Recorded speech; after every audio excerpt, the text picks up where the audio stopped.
Edit. I'm putting this one up here because it seems like the one at the bottom isn't being read. I am going to court as soon as possible, and I will let them sort it out. Thank you all for every bit of advice you've given. It is much appreciated. I'm going to start this off by saying he doesn't want to go to court to figure this out, but I will if necessary. So I just gave birth to a baby girl a few weeks ago. My ex and I broke up while pregnant. We argued way too much, and both agreed that kind of environment is not good for a baby. So please don't come at me for being a single mom. We have been working together as a team to be the best parents we can be, regardless of the split. He wants shared custody, but I'm very hesitant because he's admitted that he doesn't know the first thing about babies. I've tried showing him how to change her diaper, but it grosses him out. He says he can just have his mom do it, because he still lives with her. I told him that as much as I love and respect his mom, it is not her responsibility, and she is not going to be the one with custody. I trust her with both mine and my child's life, but he is the father, and he needs to know how to change her diaper. Another issue is he works a lot, and a lot of the time, he goes away on business trips. I asked him how that would work if he goes away on one of his custody weeks, and again, he said he'd have his mom take care of her. It's important to note that his mom is a hard-working woman and works about 60-80 hours a week. I think the biggest thing that worries me is that he lives 2 hours away, and I can't imagine the anxiety it would bring to have my infant that far away from me. He's been calling me selfish, saying that I'm keeping his child from him, which I understand, but that's not true. I have a spare room in my house that I told him he can stay in whenever he wants, so he can stay for the night, or literally however long he'd like. Or I can come to his place. His mom has a spare room and said that I can come stay if I'd like. This arrangement would work very well because our daughter is exclusively breastfed. We've tried breast milk in a bottle, but she won't latch. Also, he has not bought a single thing for her, despite having more than enough money. All the baby stuff at his house was bought by his mom. I am so grateful for her love and support, but again, he is the father, and he has not shown any sort of responsibility.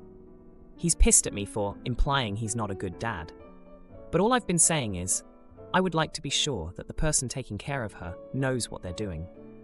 I've been trying to show him how, but he gets really defensive and doesn't want to learn. I told him we can just go to court to figure it out.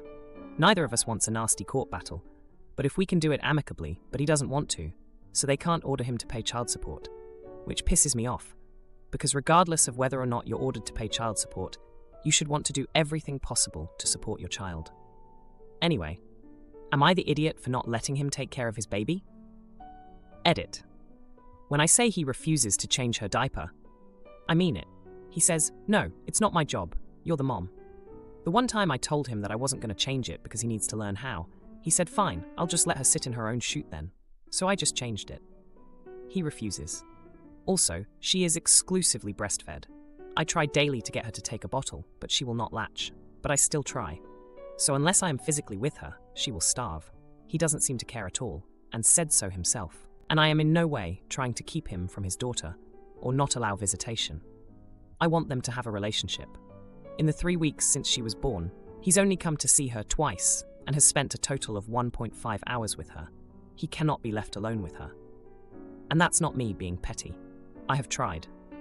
I told him I needed to go to the store to get something for her, and he called me before I even got to the end of the street, telling me I needed to come back because she woke up from her nap. I am not the one keeping them apart. He is. I am doing my best to make sure they have a relationship. He insists he wants 50-50 custody, but he has absolutely no plan on how to take care of her if that happens. He has said that his mom can assume responsibility, but she works 10 to 12 hours a day and does not intend to leave her career. And their shifts overlap quite a bit, so who would be there to watch her when no one is home? He hasn't spent a dime on our daughter, so why would he pay just to have someone else watch her? And if he does hire a babysitter or nanny, why does he deserve 50-50 custody when our child will be in someone else's care the entire time he has her? Now, for a few comments before the update. Comment 1. If he can't change a nappy, he doesn't get the kid. And he sounds like one of those guys who will start paying child support, but then things will just keep coming up, and he stops. I would get him to take a baby class, and while your child is exclusively breastfed, I wouldn't let him take her for more than 2 hours without you. Babies need feeding a lot. You're trying to make concessions with the spare room situation. not the idiot, and hold firm. Comment 2. The only way you're getting anything remotely amicable with this man is if the court forces it. He's made it clear he just wants to see the kids sometimes and not actually be a dad, so it's court time. There are family apps, and you can have something like first refusal, where, on his custody time, he has to give the kid back to you unless he can't if he needs to go somewhere like a work trip. Not the idiot. Now, for the update. Hey everyone, thanks for all the comments on my last post. I read every single one and I'm grateful for the support. I wanted to give you an update on the situation with my ex and our baby girl. First off, I'm definitely going to court. I've realized that's the only way to sort this mess out. Now, let me fill you in on the latest drama. Remember how my ex didn't want to change diapers and said he'd let his mom handle it? Well, turns out his mom had a talk with him. She told him she's not going to be the primary caregiver and that he needs to step up. He didn't take that well. He actually accused her of siding with me and betraying him. Can you believe that? But here's where it gets really crazy. His mom called me last week and she was furious. She found out that he's been seeing someone else. And not just anyone, it's his coworker, someone he's been on business trips with. His mom overheard a phone call where he was telling this woman that he's going to fight for custody so they can raise the baby together. I was shocked. I mean, we've been broken up, but to plan a future with someone else and my baby? That's a whole new level of betrayal. Now, I've always known he was a charmer, and he could sweet talk his way out of anything. But this? It's like I don't even know him anymore. His mom apologized to me for his behavior, saying she didn't raise him to be this way. She's been such a rock for me, even after the breakup. She's the one who bought all the baby stuff at his house, remember? And about him not spending money on our daughter, it turns out he's been saving up for a new car. A sports car, no less. His mom found the brochure and confronted him about it. He told her that he needs it to feel good about himself. I guess feeling good doesn't include being a responsible dad. But wait, it gets worse. He actually had the nerve to show up at my house with his new girlfriend, demanding to see our daughter. I was home alone, and it was intimidating. He said that since he's the father, he has the right to introduce her to anyone he wants. I stood my ground and told him that he can't just barge into her life with a stranger, especially when he barely knows her himself. During this visit, he also let it slip that he's planning to use his mom's hard work as a way to show the court he has a stable support system for shared custody. I couldn't believe he'd use his own mother like that, especially when she's already told him she can't be the primary caregiver. His mom has been trying to talk some sense into him, but he's not listening. She's heartbroken about the whole situation. She's always been there for him, working those long hours to provide a good life, and now he's just throwing it all back in her face. As for the breastfeeding issue, I'm still trying to get our daughter to take a bottle, but it's tough. He doesn't seem to understand that she needs me right now, more than ever. He's so focused on this custody battle that he's not thinking about what's best for her. The last time he came over, he tried to feed her, but she just wouldn't take the bottle from him. He got frustrated and handed her back to me, saying it's my problem. That's when I knew for sure that he's not ready to be a full-time dad. He can't handle the basic tasks, let alone the emotional needs of our baby. I'm worried about what will happen next. His mom is on my side, but she's also torn because that's her son. She's been trying to convince him to be more reasonable, but he's convinced that he's in the right, and that I'm just trying to keep him away from his daughter. Brother-in-law shuns me for my marriage, but when his crumbles, he knocks at my door for help. So I turn him away with just advice and watch as karma brings family back to us. I, 32-year-old female, used to have an amazing relationship with my brother-in-law, 29-year-old male, and his family, and I was highly involved in my niece's life once she was born. I even asked for his blessing to date my now wife, 31-year-old female, and later also asked for his permission to propose. He said yes. Things dramatically changed after we moved into our new home, and I mentioned going to their church, as it was within walking distance of our home. The very next day, my brother-in-law tells my wife that he has decided to no longer allow me in the family's life due to not wanting his child exposed to our sinful lifestyle. We are homosexuals, and that I don't exist to them anymore. He said my wife was still welcome in their life, but I was no longer allowed to ever be around his family. He even went as far as to quote scripture to my wife to try to encourage her to leave me. To this day, I still grieve losing my relationship with my niece. This socially ostracized me from all family events. My wife and I committed to each other that we would not be forced to spend holidays and major events separately. The family has pressured my wife to still attend and says hateful things when she refuses and resorts to calling me names. Fast forward, and my then fiancé, now wife, was scheduled to get a pancreas transplant. Despite the turmoil between everyone, I knew it was important for my wife to have anyone and everyone she wanted to support her during her recovery. Due to infection 19, only myself and her mom were allowed to alternate visits at the hospital. When it was my turn at the hospital, I decided to keep everyone updated. My brother-in-law then tells my mother-in-law that I made him uncomfortable texting him, as I wasn't welcome in his life anymore, and asked her to tell me to stop updating him, which I complied with. However, drama ensued when my mother-in-law got mad because I told her it was important for him to be able to communicate with me in order to visit, as I was going to be responsible for all of my wife's medical care after the transplant. I felt it was important to be respected in our home, to avoid conflict and not cause my wife distress. Also, I wanted to know prior to him coming, so that if my wife wasn't up to having guests, I could let them know ahead of time. I also needed to prepare visitors for the safety precautions that the doctors instructed us to follow. My mother-in-law insisted that they should be able to come whenever they feel like it, without calling.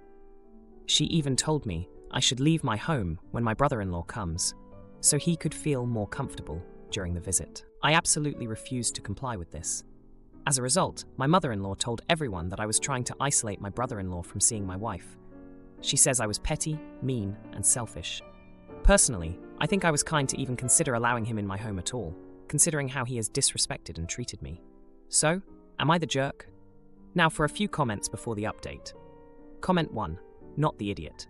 Your brother-in-law has evicted you from his life. He can't expect that this comes with no consequences. Expecting you to leave your house when he visits is madness. I'm not really sure what your sinful ways are, though. Is it living together before being married? Interesting that he had no issues with you and your ways when you were looking at houses together, going through the buying process, etc., and then had an issue when you decided to go to the same church as him. Comment 2. Not the idiot. Sometimes you call her your fiancée, and sometimes your wife. Which is it? Anyway, I'd go to their church and hold my head up high. Everyone will probably like you better anyway, because he sounds intolerable.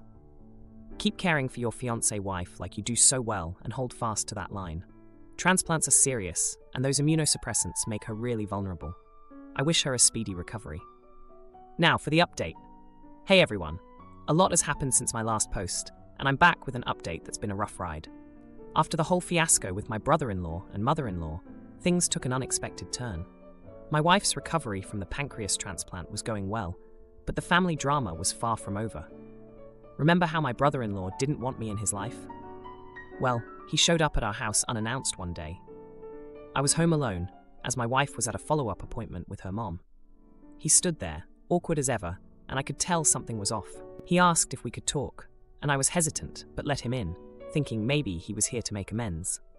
Turns out, he was having marital problems. His wife had found out about some messages between him and a woman from their church. She kicked him out, and he had nowhere to go. He was desperate and, ironically, asking me for help. I was shocked, to say the least. I told him he couldn't stay with us, given everything that had happened. But I did give him the number of a nearby motel and some advice on marriage counseling. He left, looking defeated, and I was left feeling a mix of emotions. When my wife got home, I told her everything. She was just as stunned as I was. We talked it over and agreed that we wouldn't get involved in his personal issues, but we also felt bad for the situation he was in. A few days later, my mother-in-law called. She was furious that I had turned her son away. She accused me of being heartless and said I should have let him stay as a gesture of family unity. I reminded her of the boundaries we had set and how her son had treated us. The next thing we knew, word got out in the family about my brother-in-law's situation. Some relatives who had been cold to us started reaching out, saying they didn't agree with how he had treated us and that they wanted to reconnect. It was a surprise, but a welcome one. My wife and I started receiving invitations to family events again. We were cautious, but decided to attend a cousin's birthday party. It was awkward at first, but as the evening went on, people warmed up to us. We even had a few heartfelt apologies from relatives who admitted they had been wrong to judge us. But the biggest shock came when my brother-in-law's wife reached out to me privately. She wanted to meet and talk. We met at a coffee shop, and she was a mess. She told me she was sorry for how she had treated us, and that she was considering leaving my brother-in-law for good. She said she had been blind to his true nature, and that the messages she found were just the tip of the iceberg. She also revealed that my brother-in-law had been the one pushing the family to exclude us, using the church as a way to manipulate everyone. She was done with his hypocrisy and was planning to file for divorce. I listened and offered her my support. It was a lot to take in, and I felt for her. She was another victim of my brother-in-law's actions. As for my wife and me, we're doing better than ever. We've reconnected with some family members, and we're taking things one step at a time. It's been a ride of emotions, but we're hopeful for the future. And as for my brother-in-law, he's been laying low. I haven't heard from him since he came to our house that day. I don't know what the future holds for him, but I hope he finds a way to make things right, not just with his wife, but with everyone he's hurt. Ex supported me financially for years, but now he's got a pregnant mistress and wants half my house, so I'm gathering evidence to keep what's mine, while his assistant sends ominous messages. My ex, 37-year-old male, and I, 36-year-old male, have been together for 16 years. We never married or had kids, but we shared finances. At the beginning of our relationship, we were pretty much 50-50 on finances, unless one of us fell on hard times and the other would step up. We started with our own bank accounts, but then he added me onto his in 2011. In 2014, he was trying to figure out what he was going to do when he lost his job. He tried all these different ventures that didn't really work out for him. It got to the point where I was able to claim him on my taxes as a dependent.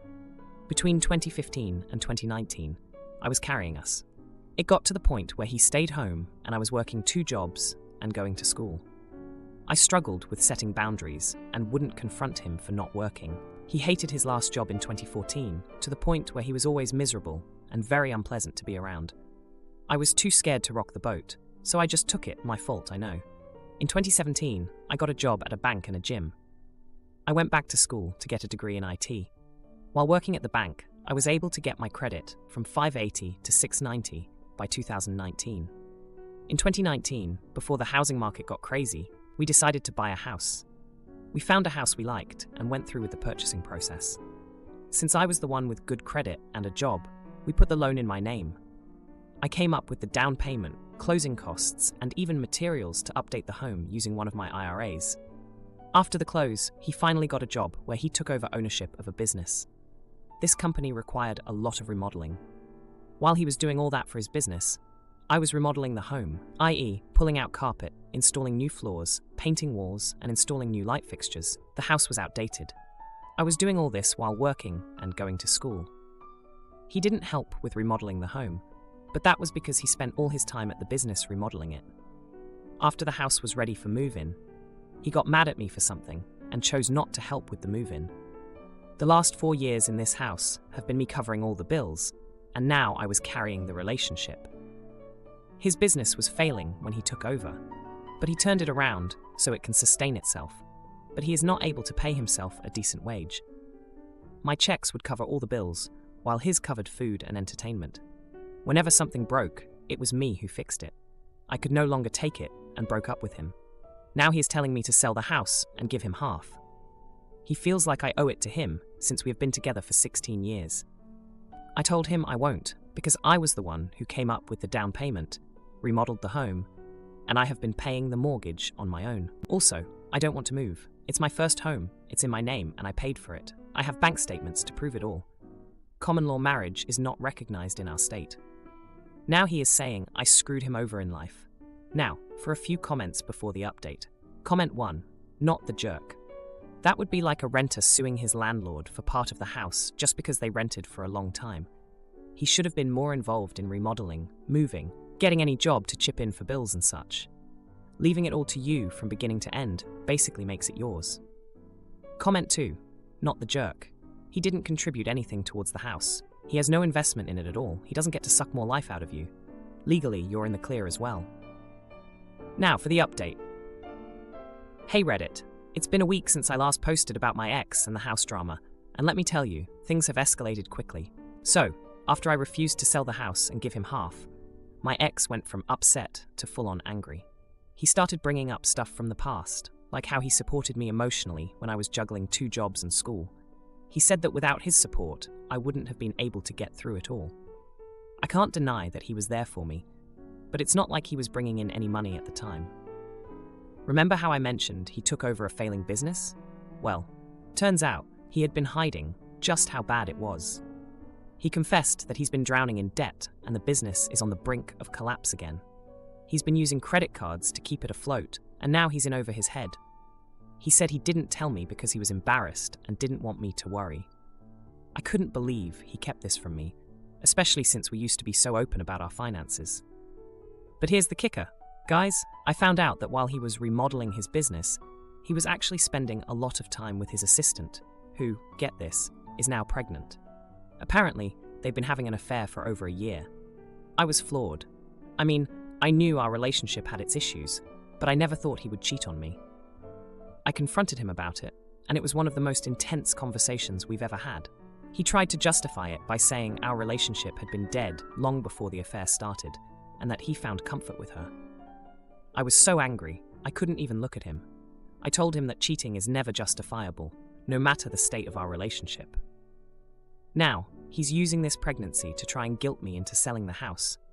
He says he needs the money to provide for his child and clear his debts. He's been telling me that if I ever loved him, I would help him out for the sake of his child. It's like he's a completely different person from the man I spent 16 years with. I've been talking to my friends and family about all of this, and they're just as shocked as I am. They've been really supportive, though. My best friend, who's known us since the beginning, reminded me of how hard I worked to get where I am.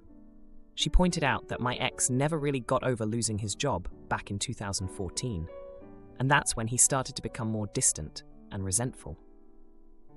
I've been reflecting on our relationship a lot this past week. I remember when we first met, we were both so ambitious and supportive of each other's dreams. But as time went on, and especially after he lost his job, things changed. I became the provider, and he became more withdrawn.